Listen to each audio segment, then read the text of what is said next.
suegra va por el mismo camino. Así que probablemente, Elena, pasemos de los 100 años. Vete tú a saber. ¿Quién sabe, no? ¿Quién sabe? Pero sea como sea, por mucho que vivamos, tarde o temprano tendremos que salir de este mundo. Y por eso es importante que cuando hagamos cualquier cosa en la vida, sea predicar, trabajar, estudiar, siempre tengamos presentes que estamos de paso y que hemos venido a este mundo con un propósito eterno y divino. Que no estamos aquí simplemente para trabajar y ganar dinero y comprar buena ropa y vivir bien, sino que eso es secundario totalmente. Yo veo que la gente de este país, y no es una crítica, simplemente es una observación, trabajan y trabajan y trabajan, y está bien trabajar. Pero si la mitad de la energía que gastan muchos en las cosas materiales, las gastaran en las cosas del Señor, ¿cuántas millones de personas se habrían convertido ya a estas alturas, verdad? Y es que yo creo que muchas veces nos olvidamos de que no solamente estamos aquí de paso, sino que hay una promesa que, gracias al Señor, en todas las iglesias y en todas las denominaciones, por lo menos hasta el día de hoy, la creen. Y es que Cristo viene pronto. ¿Cuántos dicen amén? Cristo viene pronto, mi querido hermano. Aleluya. Pero lamentablemente tengo que decir como pastor que se habla muy poco en algunos círculos cristianos evangélicos acerca de la realidad inminente del retorno de nuestro Señor Jesucristo. Me acuerdo que una vez me invitaron un grupo de pastores y alquilaron el salón de un colegio y durante una semana les estuve compartiendo cosas relacionadas con el libro de Daniel, que es el Apocalipsis del Antiguo Testamento, algunas de las cartas que Pablo escribió donde menciona el tema de la venida de Cristo, la resurrección de los muertos, el arrebatamiento, etcétera, etcétera, el Apocalipsis. Y dormía en la habitación, cada uno en su cama, lógicamente, con un pastor, ¿verdad?, que me decía: Manuel, yo nunca he predicado en mi iglesia del Apocalipsis. Y le digo, ¿por qué? Dice, porque no lo entiendo. Digo, qué lástima, ¿no? Que haya creyentes en las iglesias que nunca hayan oído y que no entiendan uno de los libros más interesantes y que más se tiene que leer en los últimos tiempos, porque es nuestro manual de instrucciones, como es el libro de Apocalipsis o de Revelación, como también se le conoce, ¿verdad? Hoy quiero hablar acerca de esta gran doctrina, de esta gran enseñanza, para que cuando salgas por esa puerta sepas un poquito más de lo que nos espera, de lo que se avecina y de qué tiempo tan interesante nos ha tocado vivir a nosotros como creyentes en esta época. Quiero llevarles a la primera porción que voy a estar compartiendo con ustedes, que se encuentra en el Evangelio según San Mateo, el capítulo 24. Los versículos que yo voy a leer, es muy interesante que ustedes también los lean en, por ejemplo, Marcos capítulo 13 y Lucas capítulo 21. ¿Por qué? Porque hay datos que nos da un evangelista que el otro omite.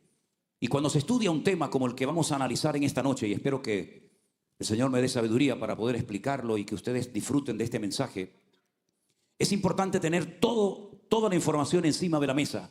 Por eso solamente vamos a leer parte de Mateo 24, pero repito, Marcos capítulo 13 y Lucas capítulo 21 también hablan de este tema. El capítulo empieza diciendo que Jesús salía del templo y se acercaron sus discípulos para mostrarle los edificios del templo. Jesús les dijo: ¿veis todo esto? De cierto os digo que no quedará aquí piedra sobre piedra que no sea derribada. Ahora, es muy importante cuando uno, por ejemplo, va a Jerusalén, y hay hermanos aquí que me han dicho que ahora en el mes de mayo es, ¿no? En el mes de mayo van a viajar con nosotros en uno de los viajes que vamos a hacer. Cuando yo leo parte de este capítulo en Israel, les digo, mire, el versículo 1 y 2, el Señor lo dijo en un lugar. Y el versículo 3 en adelante lo dijo en otro lugar. Sin embargo, hasta que no estás allí, parece como que en el mismo lugar, es decir, a la salida del templo de Jerusalén, el Señor dijo esa declaración, hizo esa declaración y respondió a la pregunta de algunos de sus discípulos. No, no es así. Hay un salmo en la Biblia que dice: como Jerusalén tiene montes alrededor de ella, lo conocen, ¿verdad? Así está el Señor desde ahora y para siempre con su pueblo. Si ustedes observan la orografía de la ciudad de Jerusalén, que es una ciudad que está como unos 800 metros de altura sobre el nivel del mar, se van a dar cuenta de que la ciudad de Jerusalén está completamente rodeada de montes. Por ejemplo, tienen el Har Hatzitín, que sería el monte de los olivos. Tienen el monte de Sión, donde está el aposento alto y donde está enterrada, donde está la tumba del rey David. Está el monte Moriah, donde antiguamente estaba el templo de Jerusalén. Y hay diferentes montes que rodean la ciudad. Y entre monte y monte hay como barrancos, ¿verdad? Por donde corre el agua. El monte Moriah, la palabra Moriah es muy interesante. Podríamos hacer todo un análisis, toda una explicación bíblica de lo que significa Moriah, porque Moriah viene de Moreya, de Dios es mi maestro, ¿verdad? El monte donde Dios es mi maestro, Dios decidió depositar su gloria, y allí fue donde se construyó el primer templo y también el segundo templo de Jerusalén, y donde será reconstruido el tercer templo de Jerusalén próximamente. La Biblia nos enseña que a la salida del templo, en el monte Moriah, cuando el Señor ya se iba, sus discípulos le dijeron: Señor, espera un momento, mira qué edificio tan hermoso, mira qué maravilla de templo tenemos. Y es verdad, era un templo maravilloso. Los romanos, cuando llegaron a Jerusalén, o cuando llegaron, mejor dicho, a Israel, les sorprendieron tres cosas que nunca habían visto en el territorio que ellos habían hasta el momento conquistado. Primero, les llamó la atención que era el único pueblo de la tierra que paraba toda actividad un día a la semana, el día del reposo, el día del Shabbat o el día sábado. Nunca habían visto eso en ninguna nación, en ninguna cultura, en ningún continente. Que hasta los animales se paraban y no trabajaban durante todo un día. Eso fue algo que les llamó muchísimo la atención a los romanos. La segunda cosa que les llamó la atención, según cuenta la historia, es que en Israel es el único lugar del mundo donde hay un mar donde usted puede flotar y no se hunde. Que es el famoso Yam HaMelach, el mar de la sal, más conocido vulgarmente por el mar muerto. Y la tercera cosa que les llamó muchísimo la atención a los romanos fue que ellos tenían, los judíos, un templo enorme, precioso, grandísimo, pero no había estatuas, no había ídolos en su interior. Y se reían y decían: pero ustedes están locos, han construido un hermoso templo, han invertido muchísimo tiempo y dinero, pero sin embargo está vacío. Y es que al Señor no se le podía hacer ningún tipo de figura. Amén, hermanos. Cuando el Señor sale del templo de Jerusalén, los discípulos lo detienen para que Él se pare a observar las maravillas del templo. Y el Señor les lanza un jarro de agua fría a sus discípulos, diciéndoles algo que ellos nunca esperaban que sucediera. ¿Veis todo esto? Observarlo, miradlo bien. Porque no quedará piedra sobre piedra que no sea destruida. Fue un golpe bajo para los discípulos. Jamás podían esperar que su maestro les estuviera dando una palabra profética que no mucho tiempo más tarde se iba a cumplir. Y las profecías, las palabras proféticas que el Señor daba siempre, sí o sí, se cumplían. No es como muchos hoy en día que se llaman profetas y dicen que son profetas y profetizan, pero ni profetizan, ni son profetas, ni son nada. Cuando el Señor Jesucristo profetizaba, lo que decía se cumplía sí o sí. Ellos quedaron golpeados diciendo: ¿cómo que nos van a romper otra vez el templo? Pero si ya nos lo rompieron una vez. Ya nos destruyeron los babilónicos, ¿verdad? En la época del profeta Jeremías, el templo de Jerusalén. Otra vez se va a volver a repetir la historia. No puede ser. Cruzan el torrente del Cedrón y cuando se adentran en el monte de los olivos, que es el que está justo enfrente del monte Moriah, y eso allí se observa perfectamente. Y allí en el monte de los olivos está lógicamente lleno de olivos, porque estaba el huerto de Getsemaní. Y la palabra Getsemaní significa un lugar de prensa donde se aplastaba la aceituna para extraer el aceite de oliva, ¿verdad? Y no solamente eso, sino que también en ese monte la Biblia dice que el Señor volverá. Zacarías capítulo 14, y pondrá en aquel día sus pies sobre el monte de los olivos, y el monte de los olivos se partirá en dos y se hará un gran valle, y saldrán aguas subterráneas de Jerusalén y volverán a entrar en el mar muerto y volverá a recobrar la vida. Son cosas tremendas que ocurrieron y que van a ocurrir en aquel lugar.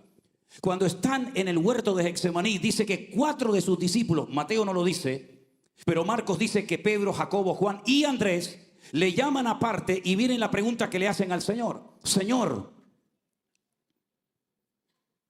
dinos cuándo serán estas cosas y qué señal habrá de tu venida y del fin del siglo.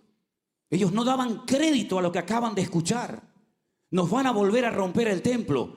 Ningún sacerdote, ningún rabino, ni siquiera los 2 sumos sacerdotes, Anás y Caifás, sabían esto. Pero ellos acababan de recibir una información que les sacudió el alma. Y ellos sabían que tarde o temprano, nuevamente el templo de Jerusalén volvería a ser destruido, quemado y saqueado. Y por más de 2000 años ese templo no se ha vuelto a reconstruir. Y simplemente como un dato que creo que es bastante significativo, el mismo día, evidentemente en otro año, el mismo día que se destruyó el primer templo de Jerusalén, se destruyó el segundo templo de Jerusalén en el mismo día. El día Teisa Beab. Teisa significa en hebreo 9. Ab es el mes de Ab. El día 9 del mes Ab, Nabucodonosor destruyó el primer templo de Jerusalén. Y el día 9 del mes Ab, los romanos en el año 70 después de Cristo volvieron a destruir el segundo templo de Jerusalén. ¿Por qué el mismo día? ¿Qué tiene que ver? ¿Hay alguna relación? ¿Guarda alguna relación ese día con la primera y segunda destrucción del templo? Claro que guarda una relación. No hay nada casual en la Biblia. Todo tiene una razón de ser. Todo tiene una explicación. Amén, hermanos. Hay que adentrarnos, hay que profundizar en la palabra y decir, Señor, explícame, revélame, muéstrame por qué el mismo día. Porque, hermanos, y no me voy del tema, créame, pero simplemente para que disfruten de la palabra, porque yo quiero que ustedes disfruten de la palabra. Cuando los no espías no digan la palabra espías, porque no está en la Biblia la palabra espía, por lo menos cuando Moisés envió a 12 hombres, uno de cada tribu, para que reconocieran la tierra. La palabra espías aparece en los 2 que Josué manda para que reconozcan la ciudad de Jericó. Ellos sí eran espías. Tenían que entrar ocultas, secretamente, para que no los descubrieran. Pero los 12 que mandó Moisés, la palabra hebrea es exploradores. Vayan a disfrutar, vayan a explorar la tierra y luego vengan e informen a la nación de lo bonita que es la tierra. Y cuando volvieron los exploradores, dice que desanimaron al pueblo de tal manera que tuvo toda la noche el pueblo en sus tiendas de campaña, llorando toda la noche, quejándose, diciéndole a Moisés, ¿para esto nos sacaste de Egipto? ¿Para traernos aquí para que nos coman? Nos acaban de decir que la tierra se abre y traga a sus moradores, que las ciudades tienen unas murallas enormes que llegan hasta el cielo, que los habitantes de Canaán son como gigantes y nosotros como hormigas. Volvamos a Egipto. Dice que se lamentaron y hablaron mal de la tierra del Señor. Y el Señor, ese día que se lamentaron y lloraron, era el día 9 del mes Ab, el día Teisa de Ab. Así que a partir de ese día, todos, en cada generación, en ese mismo día, siempre en Israel ocurre una tremenda desgracia. Podría darles 21 datos de cosas terribles que han ocurrido en la historia del pueblo de Israel el mismo día 9 del mes Ab. Y el día 9 del mes Ab, Tito, que era el hijo del emperador Vespasiano de Roma, entra en la ciudad de Jerusalén, la destruye, se lleva todos los tesoros a Roma y con toda la riqueza que acaban de saquear del templo de Jerusalén, construyen otro templo en Roma, pero no a la vida, sino a la muerte. Y ese templo todavía ustedes lo pueden visitar, se llama el Coliseo Romano. En plena ciudad de Roma, con los tesoros del templo, construyeron un templo a la muerte. El Señor Jesucristo se da cuenta de que los discípulos han sido sacudidos por esta tremenda noticia que Él les acaba de decir. El templo va a volver a ser destruido. Y ellos dicen, ¿cuándo? ¿Cómo? ¿Qué señales, qué indicaciones hay previas a esa destrucción? ¿Qué es lo que va a ocurrir, Señor? Explícanos. Y entonces el Señor les da toda la explicación y toda la información que ustedes pueden encontrar en Mateo capítulo 23. El cuándo no se lo responde, pero sí le da una lista interesantísima de señales. Presten atención, por favor. Están ahí, ¿verdad? Que como no oigo ni una mosca, digo, ¿se habrán ido? No, están ahí, sí, ¿verdad? Mirad que nadie os engañe. ¿Puede ser engañado un creyente? Pues se ve que sí. Porque el Señor le dice a sus discípulos, mirad que nadie os engañe. Porque vendrán muchos en mi nombre, diciendo yo soy el Cristo, y a muchos engañarán. ¿Qué significa la palabra Cristo? La palabra Cristo ha sido traducida del griego, pero la palabra Cristo no es un nombre, es un título. Viene de la palabra Mashiach, que significa ungido. El presidente de Israel es el Mesías. Ha sido ungido para ser presidente del gobierno. El sumo sacerdote era el Mesías, el Mashiach, el ungido, para oficiar en el templo de Jerusalén. Los profetas recibían la unción, por lo tanto eran considerados Mesías o ungidos en su generación y en su época. ¿Qué es lo que está diciendo el Señor aquí? Que van a venir personas diciendo yo soy Jesucristo. Ha ocurrido y seguirá ocurriendo a lo largo de la historia. Pero es mucho más que eso, mis queridos hermanos.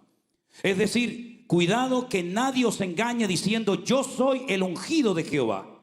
No me pueden criticar, no pueden llevarme la contraria. Yo soy el jefe de la iglesia, yo hago lo que me da la gana, yo no le rindo cuentas a nadie. A mí me tienen que dar sus diezmos, sus ofrendas, sus primicias, su carro o lo que yo diga, porque yo soy el ungido de Jehová. Ustedes son indios y yo soy el jefe. Bueno, pero eso ya pasó en el pasado y ahora también está pasando. Hoy en día hay muchas personas que son como intocables porque son el ungido de Jehová. Todos somos ungidos por el mismo Espíritu. La Biblia dice sobre todos ha sido derramado el mismo Espíritu. Y en todos y cada uno de nosotros mora el mismo Espíritu que en los pastores, en los maestros, en los músicos o en quien sea. Todos tenemos la misma unción de Dios. No hay cristianos de primera, de segunda, de tercera. Usted quédese ahí que yo soy más importante que usted. Eso debe ser desterrado completamente de la iglesia del Señor. Todos somos iguales delante de Dios. Dios no hace acepción de personas. Y el Señor dice, cuidado porque se van a levantar falsos ungidos que van a engañar no a los del mundo, porque ya los del mundo están más que engañados, sino van a engañar a los escogidos del Señor. Y algunos me decían, sí, pero los escogidos, ¿quiénes son? Porque me hace mucha gracia, porque cuando hay cosas, digamos, impactantes o negativas, eso era para los judíos. Pero cuando son bendiciones y cuando son cosas buenas, eso es para nosotros. Entonces, ¿en qué quedamos? ¿Somos escogidos o no somos escogidos? Bueno, que nos diga la Biblia si somos o no, ¿les parece?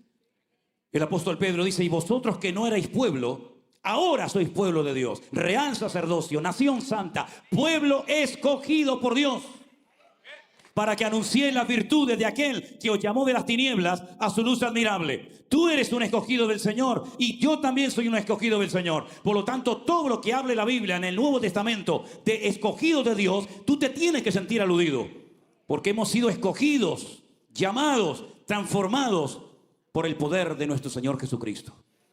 Y a los escogidos le dice el Señor, mirad que nadie os engañe. Ya puedo ser yo, Manolo Sierra, o el que sea.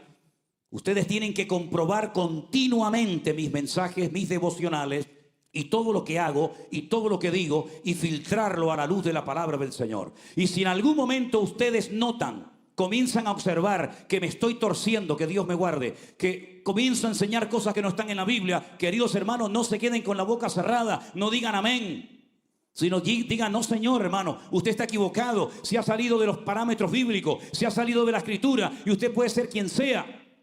Pero lo que no coincide con la palabra de Dios, ninguno de ustedes tiene la obligación de decir amén, ni de apoyarlo, porque si lo apoya, se hace copartícipe del engaño y de la manipulación de ese predicador.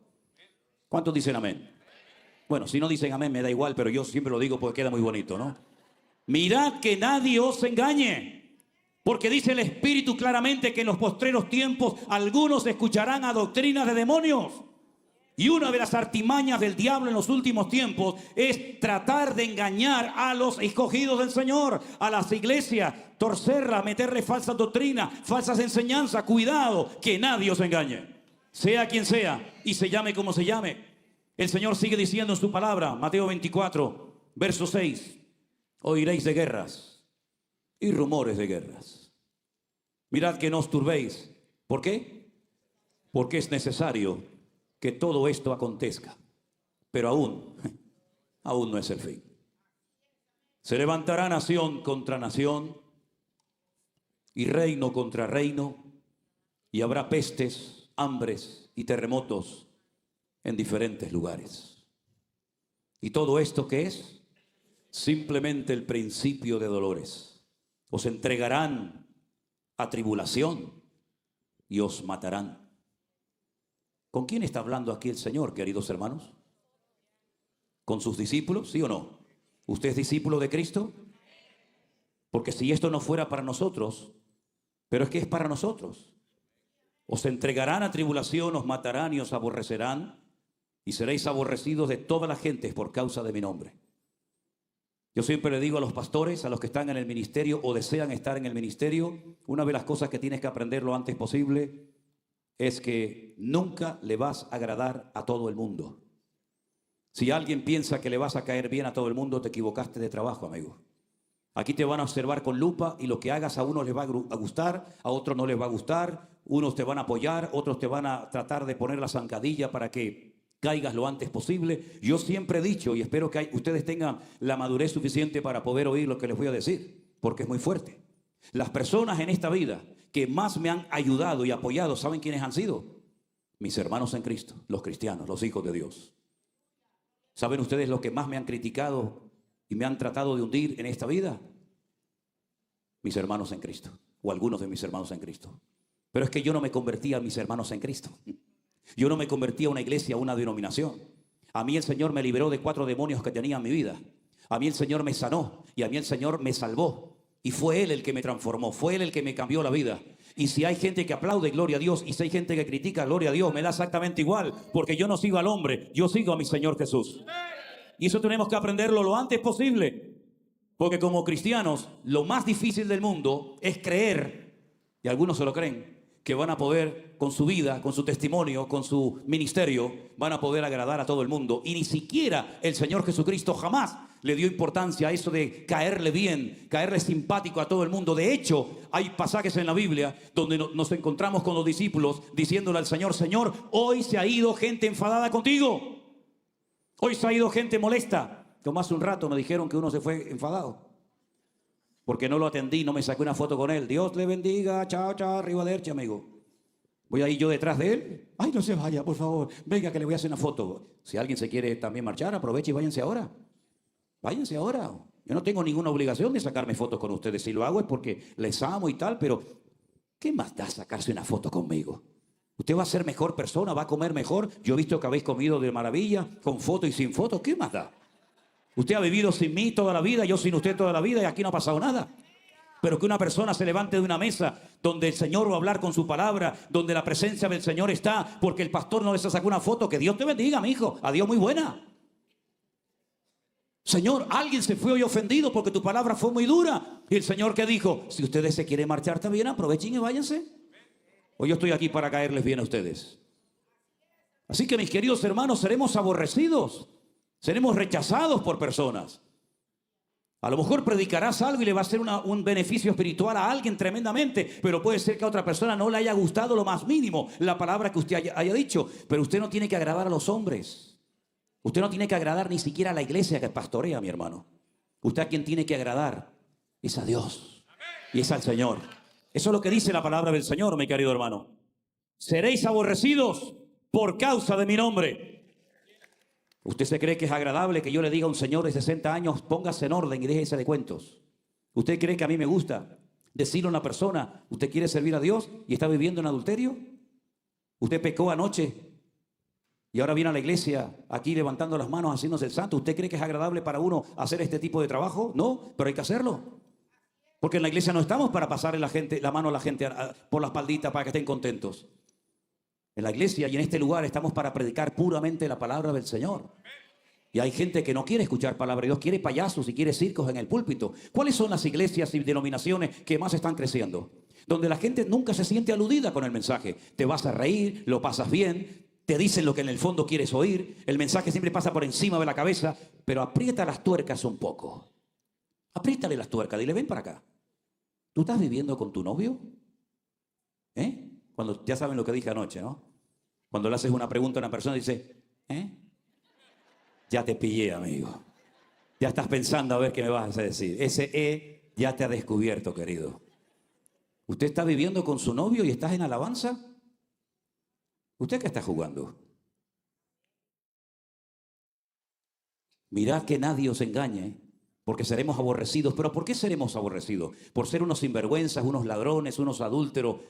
No, seremos aborrecidos por decir verdades. Y hoy en día hay muchos que no quieren oír verdades, ni fuera ni dentro de las iglesias. Y por eso serás aborrecido en más de una ocasión. Pero hay más detalles todavía. El Señor da una información en este capítulo maravilloso. Miren, por ejemplo, una de las cosas que dice.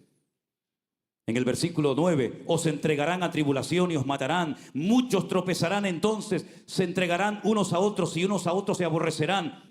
Muchos falsos profetas se levantarán y engañarán a muchos. ¿Dónde se levantan los falsos predicadores? ¿Dónde se levantan los falsos profetas? ¿Dónde se van a levantar los falsos maestros? ¿Dónde? ¿En un estadio de fútbol? ¿En una cancha de básquetbol? ¿Dónde se van a levantar? En las iglesias. ¿Para qué? Para seducir y para arrastrar a las almas inconstantes, a las personas inmaduras, a las personas que siguen a los hombres en vez de seguir y obedecer al Señor. En esos ambientes, en esos foros, se van a levantar este tipo de personas para engañar a los escogidos. Dice que muchos tropezarán entonces. Ahora, a mí me enseñaron en la denominación en la que yo me convertí que cuando las cosas se comenzaran a poner muy difíciles, muy duras, nosotros no íbamos a experimentar nada de eso. ¿A usted le enseñaron eso? ¿Sí? Diga la verdad. ¿Le enseñaron eso a usted? Pues le enseñaron mal. Le enseñaron mal. Cuando yo un día le dije a un maestro en la escuela bíblica en la que estuve, ¿dónde dice la Biblia que los cristianos cuando hayan problemas y luchas y persecuciones y tribulaciones y cárceles, etcétera, ¿dónde dice la Biblia que nosotros no vamos a estar? ¿Hay algún versículo que específicamente diga que nosotros no vamos a pasar por ningún tipo de problema, de lucha, de dificultades? Porque yo veo que todos los personajes de la Biblia, tanto el Antiguo como el Nuevo Testamento, pasaron por tribulaciones terribles. ¿O no pasó José por momentos difíciles? ¿O no pasó David? No, es que eso era en el Antiguo Testamento. Ok, no le gusta el Antiguo, vamos entonces al Nuevo. ¿No metieron a Pedro en la cárcel? ¿No le cortaron la cabeza a Santiago? Lea la lista de los sufrimientos del apóstol Pablo: apedreado, náufrago, rechazado, expulsado de sinagoga. Lea la historia de la iglesia cristiana, los primeros siglos. El que no moría quemado, moría crucificado. El que no moría crucificado, moría apedreado. ¿Dónde dice la Biblia literalmente que nosotros los creyentes nunca vamos a pasar por ningún tipo de prueba, de dificultades? Y me decían en aquellos días, la Biblia dice que Dios no nos ha puesto para ira, sino para alcanzar salvación. Digo, ¿y usted quiere sustentar con ese versículo toda una doctrina? Dios no nos ha puesto para ira. Dice, este es el versículo que nosotros creemos y nos apoyamos para decir que los creyentes no vamos a pasar por luchas, ni pruebas, ni dificultades. Entonces me fui. Pero a los pocos días volví otra vez. Yo era muy preguntón, ¿saben? Yo era muy preguntón, porque el que no pregunta, pues no aprende. Y le dije, acabo de terminar de leer el libro de Apocalipsis. Y en el libro del Apocalipsis se habla de 3 iras diferentes. Y el maestro me dijo, 3 iras. Y me dijo, 3 iras. ¿Dónde dice eso? Digo, mira, venga para acá. Aquí dice la ira del cordero. 1. Número 2, la ira del dragón. 2. La ira de las naciones. 3. Usted me dijo la semana pasada que Dios no nos ha puesto para ira. Pero aquí hay 3. ¿De cuál estoy libre? ¿De la del dragón? ¿De la del cordero? ¿O de la de las naciones? ¿De cuál? Y me dijo, la semana que viene le doy una respuesta. Todavía lo estoy esperando. Todavía lo estoy esperando. Queridos hermanos, cuando decimos algo en público o enseñamos algo en una escuela bíblica o a través de una retransmisión en directo o como sea, yo siempre he dicho y enseño a nuestros pastores y a todos nuestros hermanos en España y donde tenemos obra, que toda declaración, toda enseñanza que demos siempre tiene que ir 100% avalada por la palabra de Dios. Porque si no puedo avalar mis palabras con la palabra de Dios, ¿dónde me sustento? ¿En qué me apoyo para decir esto es así? La Biblia dice que todo el que quiera vivir piadosamente sufrirá persecución, de una manera u otra. Usted no tiene que sorprenderse de que se burlen de usted. Usted lo que tiene que sorprenderse es que nadie se meta con usted. Usted no tiene que sorprenderse de que le critiquen. No sorprendáis del fuego de prueba como si alguna cosa extraña os aconteciese, dice la Escritura. En otras palabras, lo normal no es que todo el mundo nos ría la gracia. Lo normal es que tengamos pruebas, luchas y dificultades. Pero en todas y en cada una de esas circunstancias, el Señor siempre va a estar a nuestro lado. Y nos va a proteger, y nos va a cuidar, y nos va a bendecir. Y ya sea que muramos o vivamos, somos del Señor. Da igual, da igual. Pero déjeme que le diga algo.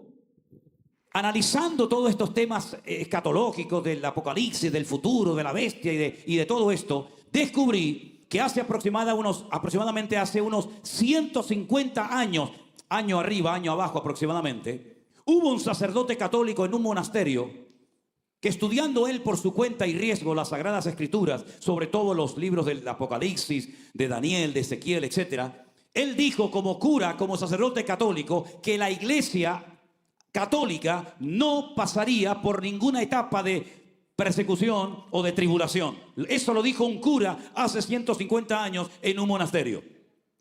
En aquellos días, en aquellos tiempos, estaba totalmente prohibido, se veía muy mal que en las Biblias se incluyeran comentarios, fotografías, opiniones personales, lo cual es tremendamente normal hoy en día. Usted compra cualquier Biblia y va a ver que al final, que por cierto le quiero dar las gracias a una hermana, no sé si está por aquí, que me regaló ayer una Biblia muy bonita, y en la tapa pone mi nombre. Me gusta mucho el detalle, le agradezco, hermana, de todo corazón. Es que anoche me fui y no la había visto al llegar a casa.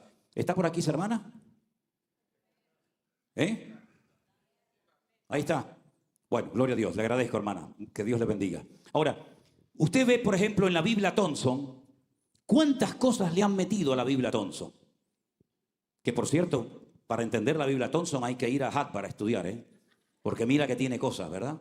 En cualquier Biblia que usted compre hoy en día hay fotografías, hay mapas, hay diccionarios, hay tabla de pesos y medidas, hay comentarios, hay explicación de palabras griegas, explicación de conceptos hebreos. Hay un montón de información dentro de la Biblia, pero en aquellos tiempos de los que yo le estoy hablando, estaba muy mal visto que alguien metiera en la Biblia comentarios extrabíblicos. Se escribían comentarios, diccionarios, libros, pero no dentro de la Biblia.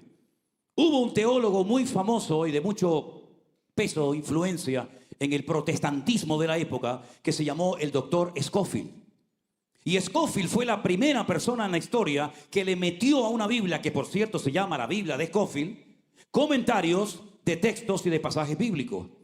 Y una de las cosas que puso fue que la iglesia, y cuando dijo la iglesia se refirió a la iglesia, toda la iglesia evangélica incluida, no pasaría por ningún tipo de persecuciones, de tribulaciones, etcétera, etcétera. Y eso cayó muy bien.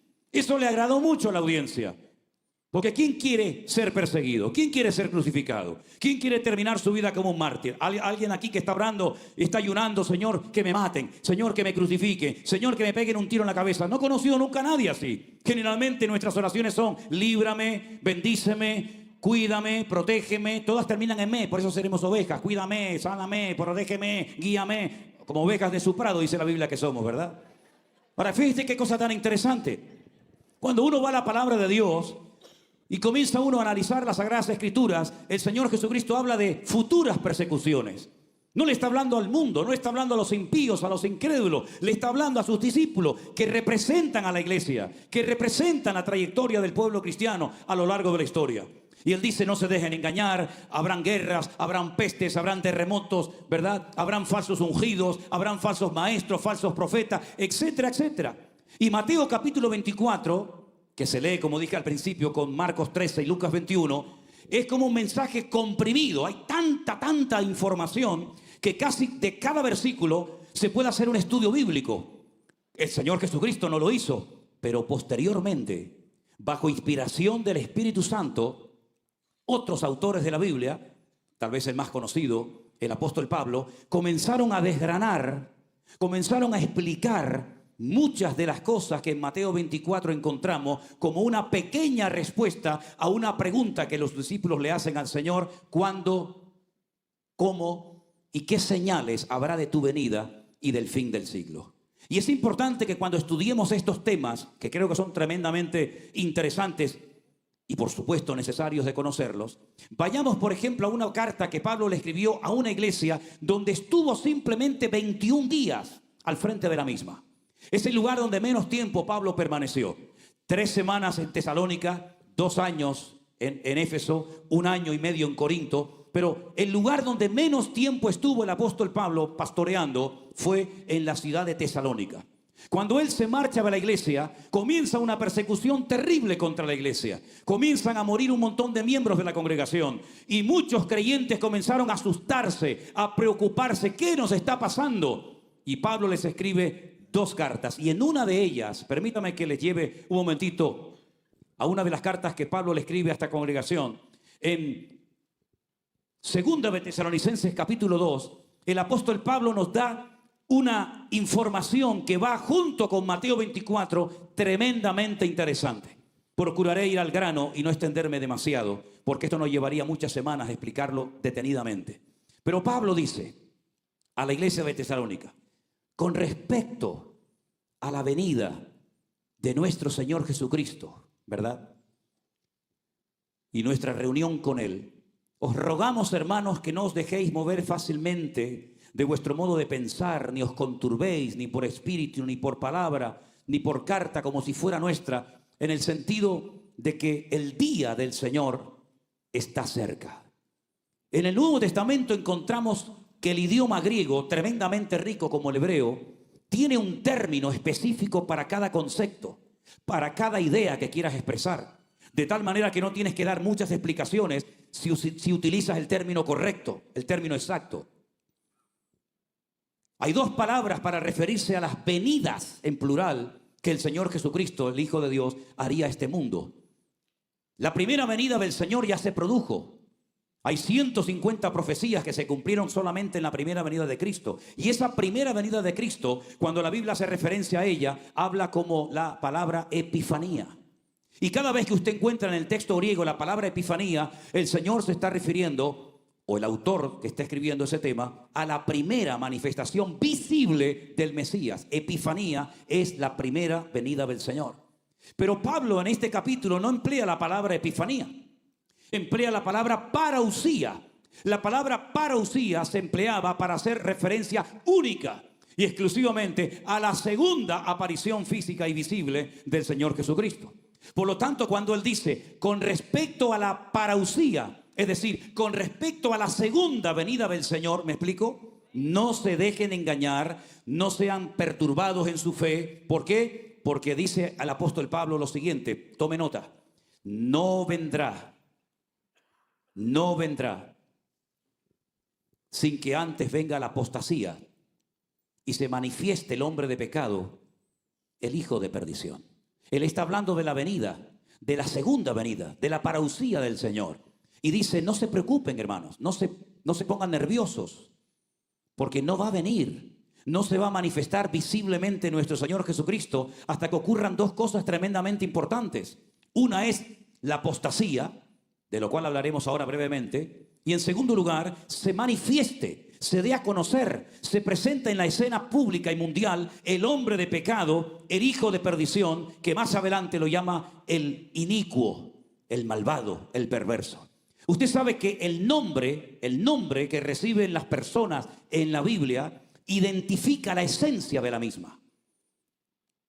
¿Por qué Dios le cambiaba el nombre a ciertas personas en la Biblia? Porque el nombre que tenía no coincidía con el plan que Dios tenía para él. Por ejemplo, el Señor le cambió el nombre a Abraham, porque el nombre Abraham no contiene ninguna palabra, ninguna letra del nombre de Dios. Por lo tanto, era una persona improductiva, no tenía familia, no tenía descendencia. Pero cuando Dios le cambia el nombre, le pone una de las letras de su nombre a Abraham y lo llama Abraham. Y tanto el valor numérico como el poder de reproducción de Abraham se hace notorio. Y le cambió el nombre a su esposa porque se llamaba Sarai. Sarai significa mi princesa, pero el Señor le llama Sara, que es princesa. Y así le va cambiando el nombre a diferentes personajes de la Biblia. Jacob le llamó Israel, etcétera, etcétera. Pero fíjense qué interesante. Al anticristo se le llama inicuo, se le llama cuerno pequeño, se le llama hombre de pecado, se le llama hijo de perdición, se recibe un montón de nombres. Es la misma persona, pero para que sepamos la naturaleza de dicha persona. Como por ejemplo al Espíritu Santo se le llama espíritu de vida, espíritu de adopción, ¿verdad? Y tantas cosas. O al mismo Dios se le llama Adonai, se le llama Shaddai, se le llama Elohim, se le llama Yahweh. Hay tantos nombres de Dios como del mismo Señor Jesucristo. Pablo dice, o mejor dicho, el Señor dice a través de Pablo, hermanos, nuestro Señor Jesucristo tiene que volver otra vez a este mundo, pero no va a volver, no va a aparecer, ni nos vamos a reunir con Él hasta que venga la apostasía. ¿Y qué es la apostasía? Lo que prediqué anoche, la anarquía moral y espiritual de la sociedad, donde ya no hay valores absolutos, sino todo es relativo. Es decir, antiguamente había cosas que decían no se pueden hacer. Eran normas, no había casi ni que enseñarlas, sino que la sociedad sabía que cuando los padres hablaban, los niños se callaban. ¿Sí o no? ¿Te acuerdas tú en tu época cuando tu padre te miraba? ¿Lo entendías? Hombre, que sí lo entendías. ¿Qué? Cuando íbamos a una casa de visita, mi padre me decía, no me hagas el papelón, ¿eh? No me dejes pasar vergüenza, ¿eh? Si te ofrecen algo, tú dices que no, aunque te estés muriendo de hambre. no te muevas, no me rompas nada, no robes nada de la señora, pórtate bien. Cuando empezabas a ser el idiota y ya querías, tu padre te hacía así. Simplemente una mirada te entraba un escalofrío desde aquí hasta la punta del pie, que te mandaba un mensaje telepático y te decía: cuando llegues a casa te voy a dar una trompada que te vas a acordar toda tu vida. Sin palabras lo entendías perfectamente. Hoy en día, ni tirándole piedras al pibe se despierta. Nada, nada. Quítale la máquina diabólica a uno de estos chiquititos. Quítale la maquinita esa de... ¿Has visto la rapidez con la que escriben los chicos los mensajes de WhatsApp? Yo soy incapaz. Incapaz. Tengo un nieto de 15 meses. Madre querida. Madre, llega, yo lo duermo. Cuando viene a mi casa yo me lo llevo conmigo y lo duermo. Pero lo duermo con el teléfono. Mi hija Priscila dice: papá, no le des el teléfono al niño. Digo: no te preocupes, hija, tú tranquila. Y cuando llega a la habitación, Abu, le digo: toma, mi niño, tómala. Y empieza. Ya. Es increíble. Una vez llevamos a una hermana de nuestra iglesia a un evento en otra iglesia. Iba la hermana detrás con un niño. Yo pensé que el niño estaba endemoniado. Era terrible. Yo lo miraba por el retrovisor y yo decía para mis adentros, digo: si fueras hijo mío, te daba con esta que te vas a enterar. Pero claro, no era hijo mío y encima el pastor de la iglesia: no se preocupe, hermana. Yo decía: a ver si se calla el salvaje este de una vez. Pastor, perdone, no se preocupe, hermana. Yo decía. Entonces de repente el niño hace ¡fum! Se cayó y yo dije: pucha, se quedó dormido. No, la mamá sacó del bolso la maquinita diabólica, se la puso en la mano. Santo remedio, mi hermano, santo remedio. Las cosas han cambiado tremendamente. Las cosas han cambiado de una forma tremenda. Esto es lo que dice la palabra de Dios en los últimos tiempos: la anarquía, todo vale. Hay gente en Europa que se ha casado con gallinas. Hay gente que se ha casado con una vaca. Pero ¿cómo te vas a casar con una vaca, viejo? ¿Dónde la vas a meter? Oye, por lo menos tiene leche gratis, ¿no? Pero ¿cómo se puede casar un tipo con una vaca? Pero no digas nada, porque si dices algo, eres un anticuado, eres un xenófobo, eres del siglo no sé qué, y te tienes que callar la boca. Y no te cuento si hablas de los de la banderita de colores. Como hables de la banderita de colores, eres hombre muerto. A ver si me entiendes. Eso es lo que dice la Biblia que se va a producir en los últimos tiempos. En mi época se decía: cuando los mayores hablan, los niños se callan. ¿Sí o no? Hoy en día es al revés. Cuando el niño habla, los padres se callan. Porque está hablando el niño, ¿verdad? Si te portas bien, te doy un caramelo, una trompada te voy a dar como te portes bien. Todo ha cambiado. La anarquía en todo, en la política, en todo, en las iglesias hace falta el respeto. Yo me acuerdo cuando se entraba en la iglesia, hoy había un respeto, había una cosa, ¿verdad? Hoy vas en un autobús, mira, hace poco una muchacha iba en un autobús y entonces la chica estaba de pie. Pero un señor se levantó para darle lugar a ella y le dijo: usted me está tratando con un micromachismo, le dijo. Le voy a denunciar. Y el hombre dijo: ¿pero por qué? No. Es decir, todo al revés, todo al revés. El cuento de Caperucita Roja dice que lo quiere, o el de cómo es de la Blancanieves, lo quieren cambiar porque le dio un beso que no era consentido. Todas unas ridiculeces tan ridículas, tan tontas. En España teníamos una ministra de igualdad, menos mal que ya no la tenemos porque era una inútil, que quería inventar un nuevo sistema. Está nosotros, nosotras, nosotres. Nosotres. ¿Cómo es nosotres? Él, ella, ella. Es como aprender a hablar de nuevo, ¿no? Una cosa increíble, totalmente fuera de lugar. Vivimos en la sociedad de cristal, todo el mundo se ofende. No puedes decir nada porque se ofenden. Y además, como después se va a la otra iglesia y lo hacen líder de no sé qué, pues imagínate. Y si no, se abre su propia iglesia. Eso es lo que dice la Biblia que iba a pasar en los últimos tiempos. Pero además dice la Biblia que se va a manifestar, se va a dar a conocer a nivel mundial un personaje siniestro, que es, como yo digo, permítame el ejemplo, la última bala en la recámara de la pistola del diablo. Es decir, es la última oportunidad que le queda para alcanzar sus objetivos. Y ese personaje tiene un nombre con un valor numérico que Juan nos lo da. Dice: en esto hay sabiduría, el que lee entienda, dice la palabra. El nombre o el número del valor numérico de ese hombre es 666. Es decir, cada nombre en la Biblia tiene un valor numérico, porque las letras tienen un valor numérico y por las letras sabes qué valor tiene ese nombre, ¿verdad? O sea, hay tanta información. Por ejemplo, una de las cosas que nos dice de este personaje es que no hará caso del amor de las mujeres. Interprételo usted como quiera. No hará caso del amor de las mujeres, y dice que del Dios de sus padres no hará caso, sino que adorará al Dios de las fortalezas. Y en el texto original, en el libro de Daniel, dice que adorará a Alá Maozdín, al Dios de la guerra. ¿Y quién es Alá? El Dios de la guerra.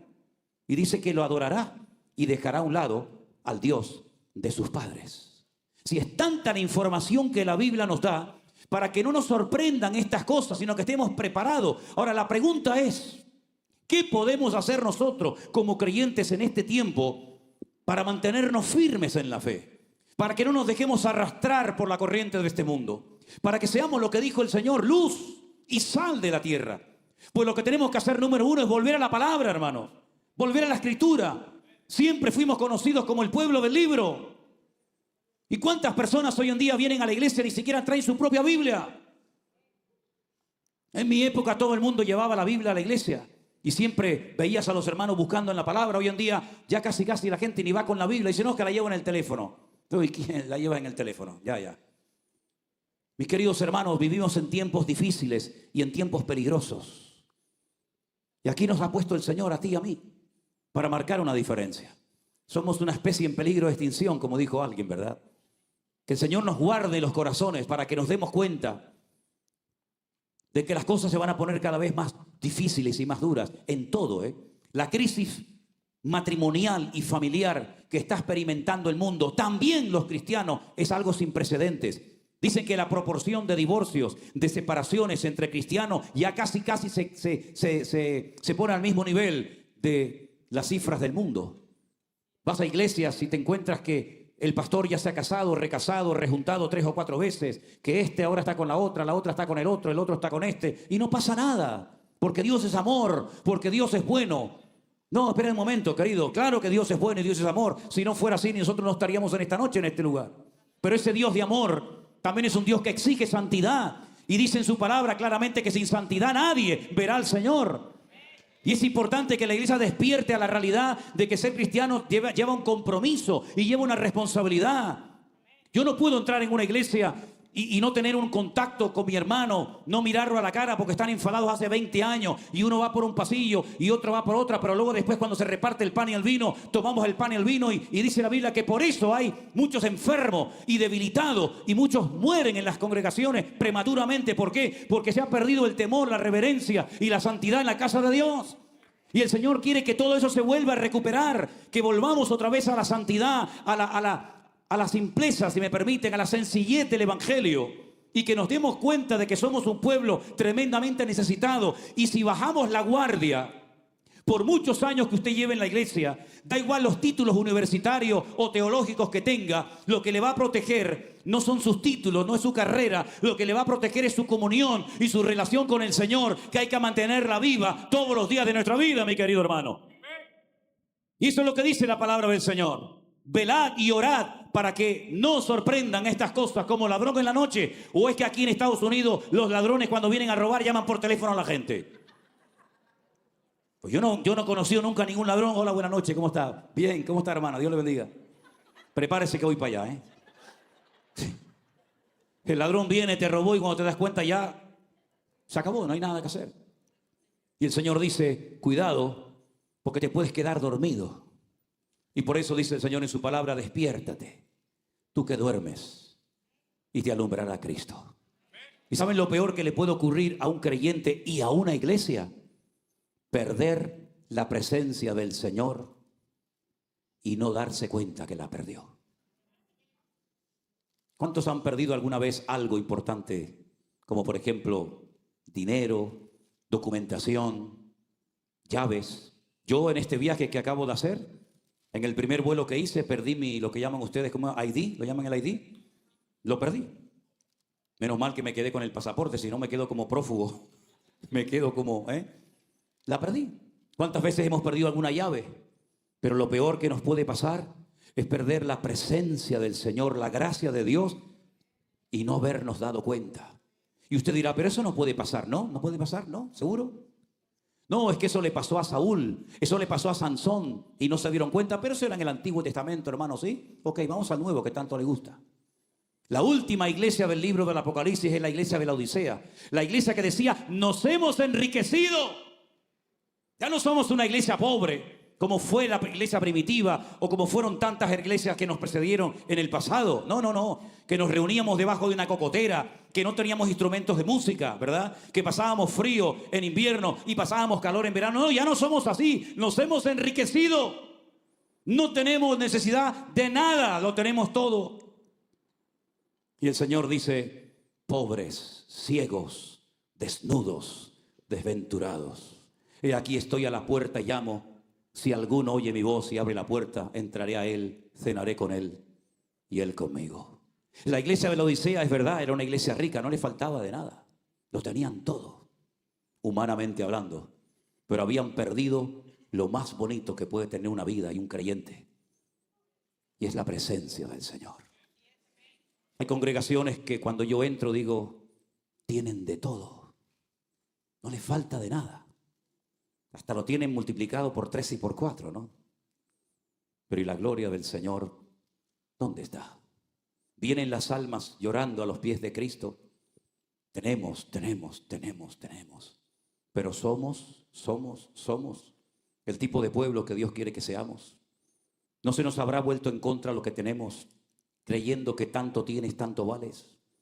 ¿No se nos ha vuelto en contra, como le pasó a los judíos, que tenían el templo lleno de oro y de piedras preciosas por todas partes? Pero el Señor, cuando entró allí, dijo, habéis convertido mi casa en una cueva de ladrones, cuando esto tenía que haber sido una casa de oración. Cuando el Señor dice, aquí yo estoy a la puerta y llamo, si alguno oye mi voz, es que ya ni la oían. Entonces, ¿a quién le estaban cantando? ¿A quién estaban adorando allá adentro? ¿A quién le estaban haciendo culto si el Señor ya no estaba y no se habían dado cuenta? Hermanos queridos, no bajemos la guardia, porque estamos viviendo tiempos tremendamente peligrosos. Y somos nosotros los únicos que tenemos el mensaje de salvación para que la gente pueda cambiar de muerte a vida. Si nosotros callamos, no hay posibilidad de salvación. No hay otra forma de que la gente se convierta, sino solamente a través de Cristo, que es el camino, la verdad y la vida. Así que, mis queridos hermanos, yo les invito en este momento a que ustedes reflexionen en estas cosas y estén preparados, porque las señales se están cumpliendo delante de nuestras narices. Yo estuve en Israel solo en diciembre. Fui con un amigo y pudimos llegar casi hasta la primera línea de combate, allí en la Franja de Gaza. Estuvimos visitando todos los kibutz. Vimos sangre y destrucción por todas partes. El día 6 de octubre todo estaba tranquilo.